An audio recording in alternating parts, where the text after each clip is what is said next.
नमस्कार सभी साथियों को, मैं डीएस सैनी आप सभी का स्वागत अभिनंदन करता हूं आपके अपने चैनल हिंदी ज्ञान धारा डीएस सर चैनल पर।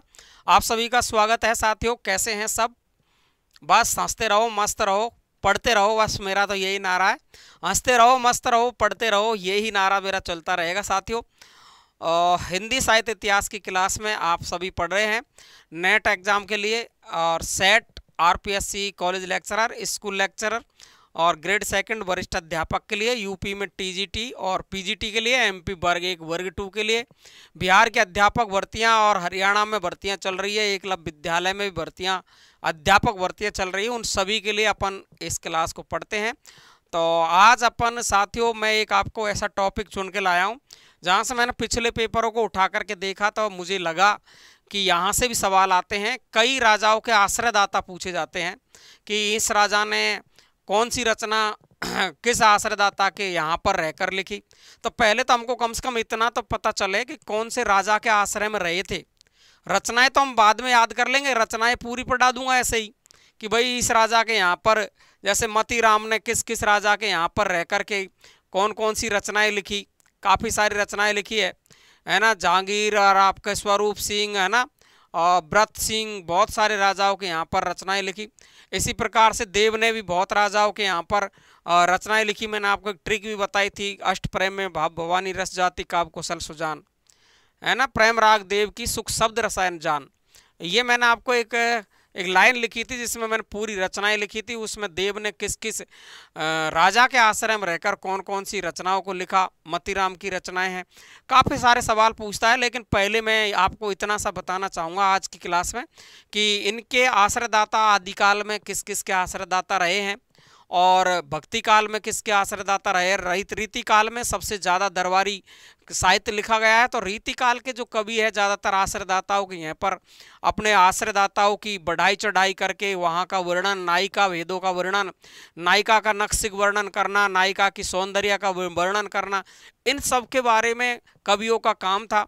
लेकिन आज आपको केवल इतना ही पता नहीं है कि ये कवि है कौन से राजा के आश्रय में रहा। तो मेरा मानना यह है कि रचना पढ़ाने से पहले मैं आज आपको प्रमुख आश्रयदाताओं के बारे में बताना चाहता हूं। फिर मैं आपको अगली क्लास आपको अलग अलग रचनाओं पर मैं बना दूंगा। बहुत बढ़िया। और ये क्लास आपको कैसी लगती है? क्या आपको रचनाओं पर क्लास देनी चाहिए या नहीं देनी चाहिए? तो इसके लिए आपको कमेंट बॉक्स में बताना है। साथियों, आप पढ़ेंगे प्रमुख साहित्यकारों के आश्रयदाता। इस पर मैं आज आपको छोटी सी क्लास दूंगा। मैं देता छोटी सी क्लास हूँ, लेकिन वो होती 1-1.5 घंटे 2 घंटे की क्लास है। उसको मैं आपको लिखता इसलिए हूँ कि आपको वो मेरा जो लिखने का समय वो बच जाए और आपका समय बच जाए, कम समय में आप अच्छा पढ़ लें। ये आपकी वजह से नहीं, मेरा तो जैसे जितना टाइम बढ़ेगा, जितना वीडियो चलता है उतना ही मुझे अच्छा रहता है। लेकिन मैं ऐसा कभी नहीं चाहता, विद्यार्थी का अहित कभी भी नहीं चाहता। मैं चाहता हूं कि आप कम समय में अच्छी तैयारी कर लें, और ये अपने चैनल की खास विशेषता प्रवृत्ति भी रही है। प्रमुख साहित्यकारों के आश्रयदाता अपन पढ़ेंगे। सबसे पहले बात करें अपन आदिकाल की, तो आदिकाल की यदि मैं चर्चा करता हूं आपसे, तो आदिकाल में मेन रूप से आपके जो अमीर खुसरो है, तो यहाँ देखो खुसरो में ये स भी मिलता है, कहीं कहीं पर जो आपका तत्सम रूप मिलता है, और कहीं कहीं पर इसका जो स है वो स्लेट वाला स भी मिलता है, ये खुसरो। ठीक है ना। तो अमीर खुसरो जी है। अमीर खुसरो जी किसके आश्रयदाता, किसके आश्रय में रहकर रचनाएं करते थे? तो हमको शायद पता नहीं होगा, और जिसको पता है तो बहुत बढ़िया बात है, नहीं है तो आज सीख लेंगे। तो अमीर खुसरो के आश्रयदाता रहे हैं बलवन। तो शायद ही मुश्किल से मेरे हिसाब से किसी ने नाम सुना होगा कि बलवन के आश्रय में रहकर अमीर खुसरो ने रचनाएं की। बाकी की बाद में और आश्रयदाताओं के यहाँ पर रहकर भी रचनाएं की, लेकिन मुख्य रूप से बलवन के यहाँ पर रहकर इन्होंने रचनाएं की। चंद्रबरदाई है, इसके बारे में शायद मुझे लगता है कि ऐसा कोई व्यक्ति ही नहीं है जो जानता नहीं है। चंद्रबरदाई ने पृथ्वीराज रासो लिखी, और ये पृथ्वीराज चौहान जो आपके पहले अजमेर के राजा हुआ करते थे, पृथ्वीराज चौहान के यहाँ रह कर के इन्होंने क्या लिखी थी? पृथ्वीराज रासो को लिखा चंद्रबरदाई ने। तो चंद्रबरदाई के बारे में काफ़ी डिटेल वर्णन मैंने पिछली क्लासों में आपको पढ़ाया है। इनके कितने पुत्र है, कितनी पुत्रियां है, चंद्रबरदाई को किसकी रचना, किसकी उपाधि से नवाजा गया है, पृथ्वीराज रासो को, पृथ्वीराज को खुद को बिग्र आपका किसको, पृथ्वीराज को किस उपाधि से नवाजा गया है, ये सारी बातें पिछली क्लास में। केवल मैं इसमें आपको बताऊंगा आश्रयदाता के बारे में, बाकी की और अपन डिटेल से अलग क्लास होगी उसमें पढ़ेंगे। तो अमीर खुसरो के आश्रयदाता है बलवन, चंद्रबरदाई के आश्रयदाता है पृथ्वीराज चौहान, और जगनिक के आश्रयदाता है, जगनिक के आश्रयदाता कौन है, तो परमर्दी देव है, जहां आला और उदल इनके यहाँ रहा करते थे। तो जगनिक के आश्रयदाता कौन है, परमर्दी देव। क्लियर है तीनों के तीनों? तो आपको थोड़ा सा हिसाब से ध्यान रख लेना है। कभी कभी यहाँ से काफ़ी सीधे ही सवाल पूछता है कि इस कवि ने किस आश्रयदाता के यहाँ रहकर रचनाएं की। तो ऐसे मैंने बहुत सारे सवाल देखे, पिछले पेपरों को उठाया, तो मुझे लगा कि इस पर एक क्लास मुझे बना देनी चाहिए। तो जितनी भी, मेरा मानना यह है कि यहाँ से जो सवाल आने वाला है, अगर आश्रयदाताओं में से आता है तो यहाँ से मुझे पूर्ण विश्वास है कि यहाँ से सवाल आ जाएगा। पुष्पदंत है आपके महापुराण। देखिए ध्यान से, जो पुष्पदंत जो हुए हैं आपके आदिकाल में, उन्होंने कृष्णराज तृतीय के नाम से एक राजा थे, कृष्णराज तृतीय, इनके यहाँ पर, इनके आश्रय में रहकर रचनाएं की। और विद्यापति को तो पूरी दुनिया जानती है, इसमें आप कोई खास बात नहीं है ना।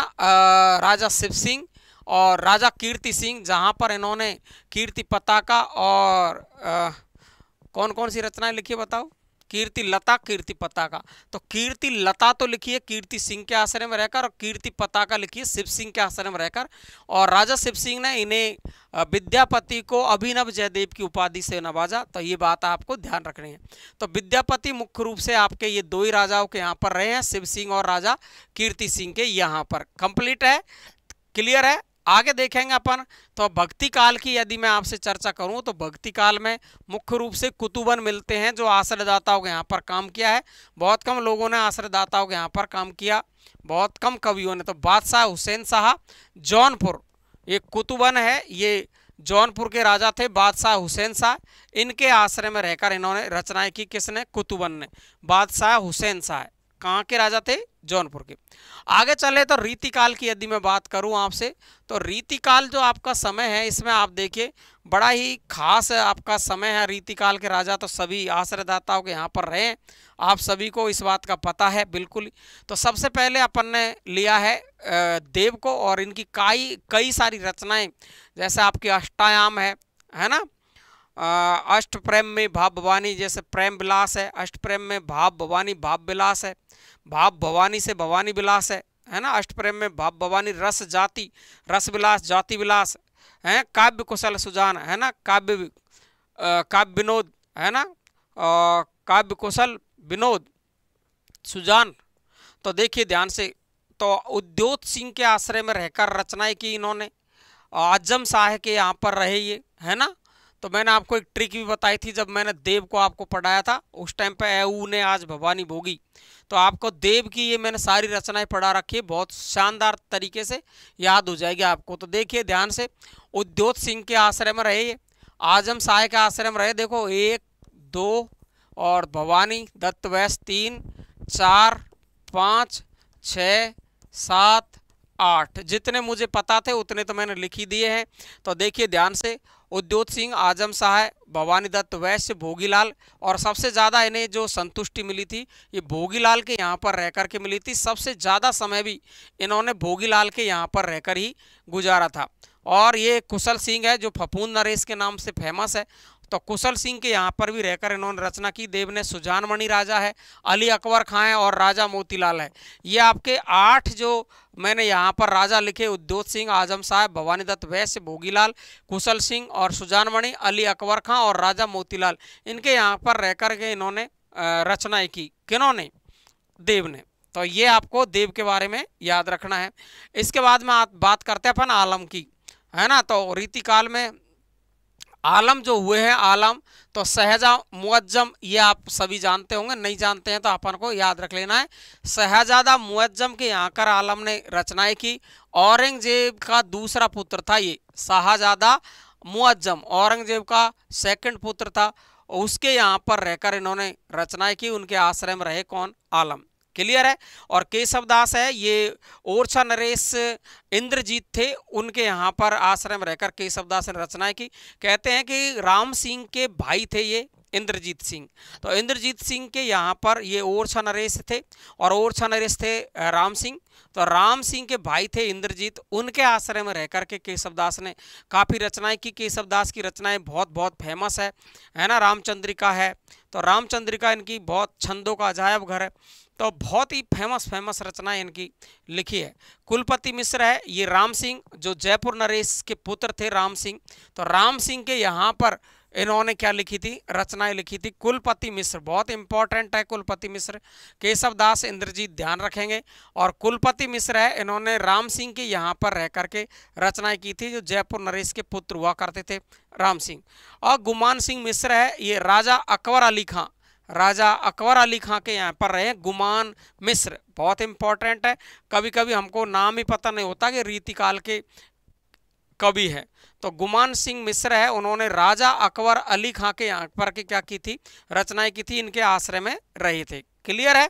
आगे अपन चले साथियों, तो घनानंद की मैं बात करूं तो शायद ही मुश्किल कोई आप में से ऐसा व्यक्ति होगा जिसने इसके बारे में जाना नहीं है। घनानंद मोहम्मद शाह रंगीले और इनके यहाँ पर रहते थे ये घनानंद, और यहाँ पर सुजान नाम की जो नृत्यिका थी उससे प्रेम किया करते थे। और जब ये राजा साहब इनको कविता सुनाने के लिए कहते हैं, घनानंद को तो ये सुनाते नहीं है, लेकिन किसी ने इनको मोहम्मद शाह रंगीले साहब को बहका दिया था, कह दिया था कि ये सुजान से प्रेम करते हैं, अगर सुजान बोलेगी तो ये निश्चित रूप से अभी कविता सुनाएंगे। तो राजा ने सुजान को बुलाया और सुजान से कहा, तो सुजान के कहने पर इन्होंने कविता गाई, इसी पर इनको यहाँ से निकाल दिया था। और ये जाकर के घनानंद दिल्ली में जाकर के रहने लगे थे, वृंदावन दिल्ली का जो क्षेत्र था मुख्य रूप से वहाँ पर जाकर के रहने लगे। तो वहाँ पर भी इनको मुस्लिम जो राजा थे जिन्होंने जाकर के घेरा और इनके हाथ को काट दिया था। अब वो मुस्लिम राजा का नाम कौन है, चलो मैं ही बता देता हूँ, नादिर शाह। तो नादिर शाह ने इनका हाथ काट दिया था, जिस हाथ से लिखते थे। पर कहते थे कि सुजान में ये कृष्ण को याद करने लगे और सुजान नाम से कृष्ण भगवान पर ये रचनाएं लिखने लग गए थे। तो ये जब हाथ काट दिया था तो खून बह रहा था, तो बहते बहते भी ये सुजान नाम जो अपनी मिट्टी है उस पर सुजान नाम लिख के मरे थे, ऐसे कहते हैं। तो कहते असली है कि इन्होंने काफ़ी प्रेम किया और सुजान में ईश्वर को याद कर लिया। तो वही मोहम्मद शाह रंगीले हैं। चिंतामणि भोंसला राजा मकरंद शाह नागपुर के थे, भोंसला राजा मकरंद शाह नागपुर के राजा थे। और चिंतामणि ने इनके यहाँ पर रह करके, चिंतामणि ने भी काफ़ी अच्छी अच्छी रचनाएं लिखी। भोंसला राजा मकरंद शाह याद रख लोगे। और ठाकुर की यदि मैं बात करूँ, है ना, ठाकुर है ना, तो ठाकुर राजा केसरी सिंह और राजा पारीक्षत, कहते हैं पारीक्षती ही नाम मिलता है इनका। राजा केसरी सिंह और राजा पारीक्षत के यहाँ पर रहकर रचनाएं की ठाकुर ने। ठाकुर की भी कई रचनाएं बहुत फेमस रही है, बहुत ही ज़्यादा जोरदार वाली। तो राजा केसरी सिंह और राजा पारीक्षत के यहाँ पर रह कर के ठाकुर सिंह ने रचनाएं की।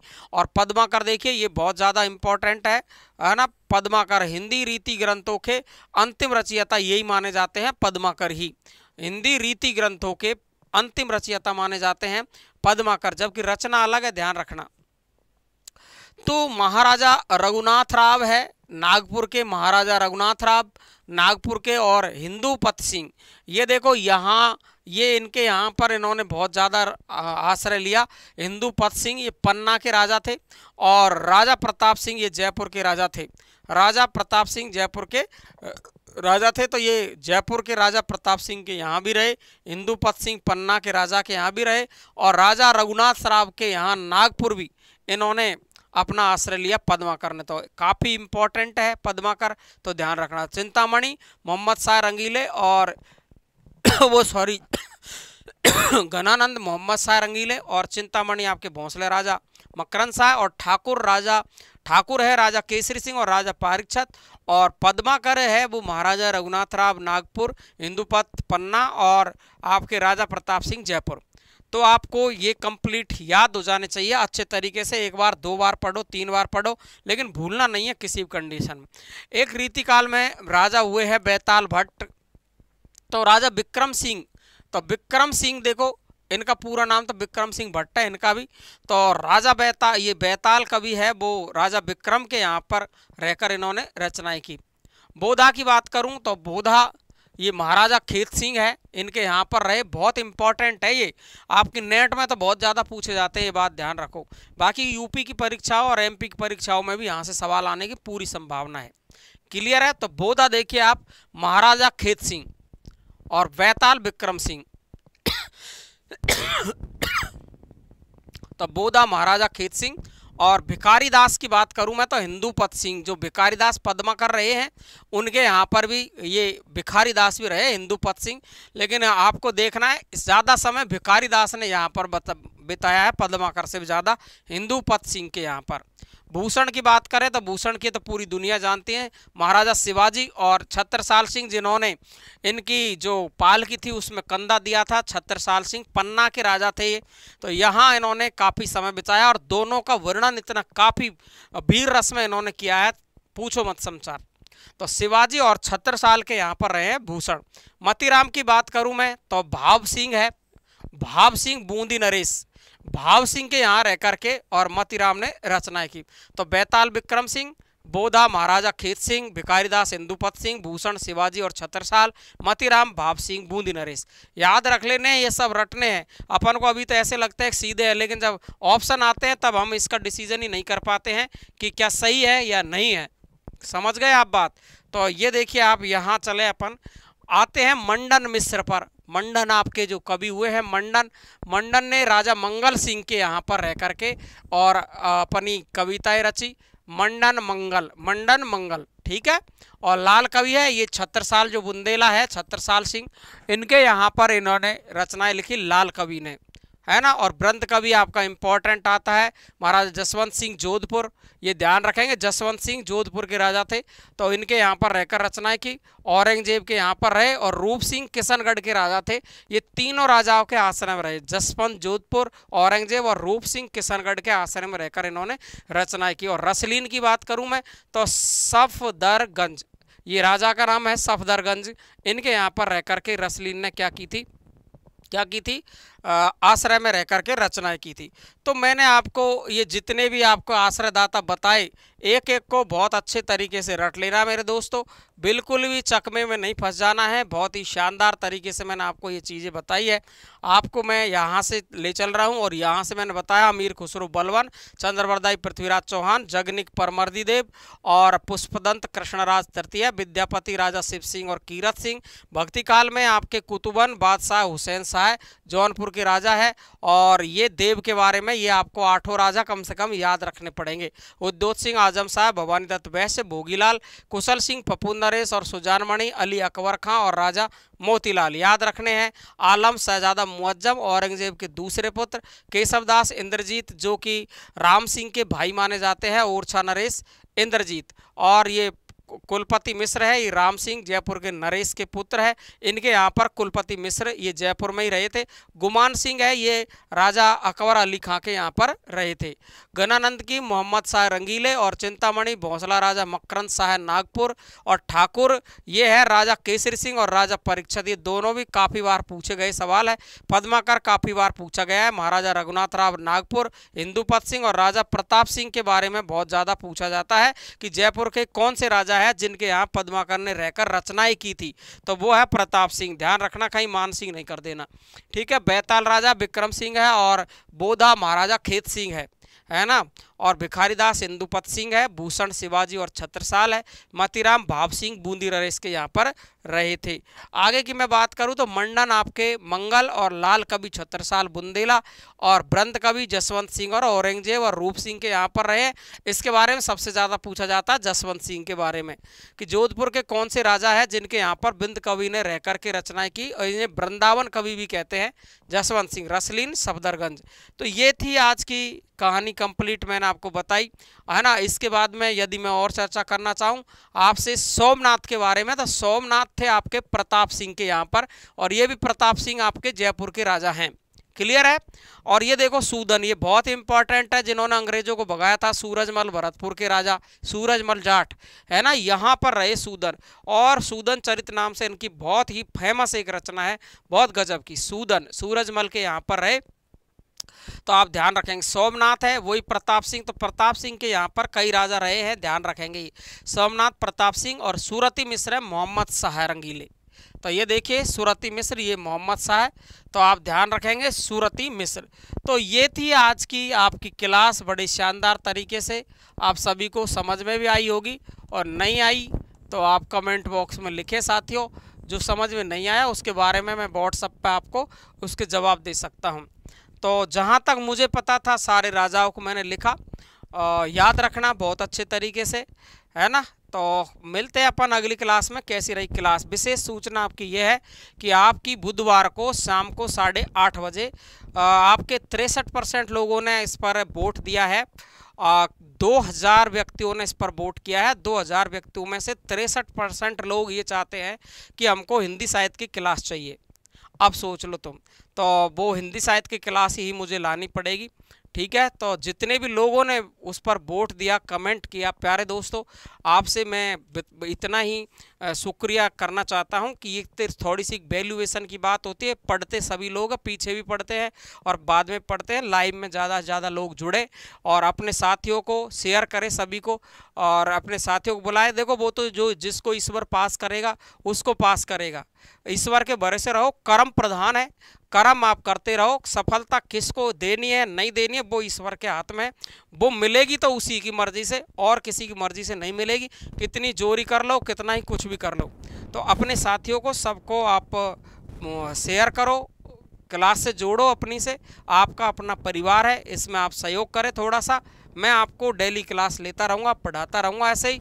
अगर आपकी इस क्लास में और ज़्यादा काफ़ी लोग जुड़ते हैं तो बहुत जल्दी ही मैं अब ज़्यादा लंबा गैप नहीं लूँगा। फिर 2 दिन बाद एक दिन आपकी व्याकरण करा दूँगा, एक दिन आपका काव्यशास्त्र करा दूँगा, फिर एक दिन में आदिकाल आपका आधुनिक काल करा दूँगा।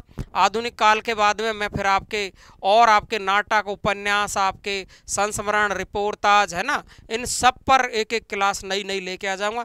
तो आपकी एग्जाम तक तो मैं पूरे साहित्य, व्याकरण, काव्यशास्त्र को रटा डालूंगा। लेकिन कोशिश ये करें अपन कि ज़्यादा से ज़्यादा लोग जुड़े। और आपको मैं बहुत जल्दी एक टेस्ट सीरीज का आयोजन करने जा रहा हूँ, बहुत ही शानदार तरीके से। कोशिश कर रहा हूँ कि वो बहुत जल्दी आपके सामने आए। मैं मेहनत कर रहा हूँ, इतनी सी मुझ में कैपेसिटी साथियों। ऑफलाइन में पढ़ाता हूँ और फिर ऑनलाइन में भी आपको पढ़ाता हूँ। आपकी मेहनत और दूसरी जगह की मेहनत भी, लिखने में वक्त लगता है, हर सवाल की डिटेल लिखना, हर सवाल को रिकॉर्ड करना। आपको मैं ऐसे नहीं दूंगा टेस्ट सीरीज, जैसे दुनिया दे रही है वैसी टेस्ट सीरीज नहीं होगी मेरी तो दुनिया से हटके ही होगी। वो कैसे होगी? मेरी टेस्ट सीरीज होगी, आपको मैं पूरे टेस्ट बनाऊंगा, हाथ से लिखूंगा और फिर उसको मैं टाइप करवा के शानदार तरीके से देखूंगा। उसमें प्रत्येक प्रश्न के नीचे उसकी डिटेल दूंगा और डिटेल के बाद में पूरे प्रश्न को रिकॉर्ड करूंगा। रिकॉर्ड कैसे? जैसे मैं तुमको यूट्यूब पर पढ़ाता हूँ वैसे मैं रिकॉर्ड करके दूंगा आपको, और रिकॉर्ड करके कोर्स साथ में दूंगा और वो किताब साथ में दूंगा, और वो सिर्फ किताब की रेट में। वो मेहनत मेरी है, लेकिन आपको ऐसा लगेगा कि हमें कभी भी थ्योरी पढ़ने की आवश्यकता नहीं है। अगर टेस्ट पेपर ही पढ़ गए तो कोई रोक नहीं सकता आपको, अगर ईमानदारी से आपने पूरा टेस्ट शानदार तरीके से पढ़ लिया। क्योंकि जैसे मैंने संधि के 10 सवाल लिए, तो मैं 10 सवाल में आपको 10 सवाल में 10 टॉपिक समेट दूंगा, इस ऐसी डिटेल से पढ़ाऊंगा। जैसे मैंने स्वर व्यंजन के 5 सवाल लिए, तो 5 सवाल में पूरे स्वर कंप्लीट, 5 सवाल में पूरे व्यंजन कंप्लीट, 5 सवाल में पूरे के पूरे उच्चारण स्थान कंप्लीट। इस तरीके से मैं आपको कोशिश करूंगा कि आपको पूरा कोर्स है ना वो ये इस तरीके से रिपीट हो जाए कि मज़ा आ जाए। तो आज साथियों आपको यहाँ तक ही कैसी मेरी सूचना लगी है, आपको इसके बारे में आपकी क्या राय है वो आप सभी दोस्त कमेंट बॉक्स में राय लिखेंगे। थैंक यू सो मच, धन्यवाद साथियों सभी को।